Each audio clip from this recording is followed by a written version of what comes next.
અલગથી જે માતાજીની સ્થાપના કરવામાં આવી છે દશામાં અને માતાજીમાં.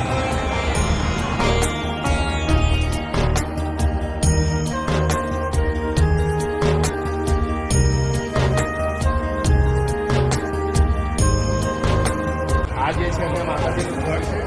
માતાજી અહીંયા બારે માસ અહીંયા હિંચકામાં બેઠા હોય છે અને ત્યાંથી માતાજી તૈયાર થઈને આવ્યા કરે છે.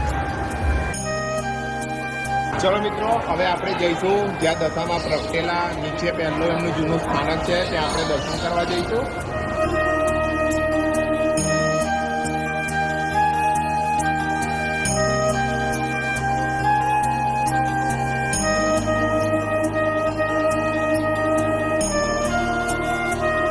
ત્યાં દશામાં તરફથી ઓછા ભાવમાં જમણવારી ચાલે છે.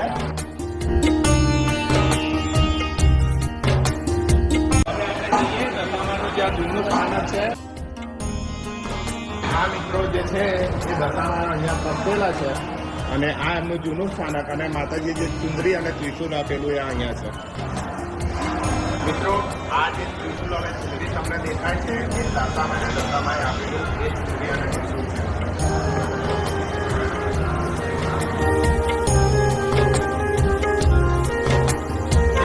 આ જે સમાધિ તમે જુઓ છે એ માતાજીના પૂજ્ય પિતાજી છે જે સ્વર્ગવાસ થઈ ગયો છે એમની સમાધિ અહીંયા બનાવવામાં આવી છે.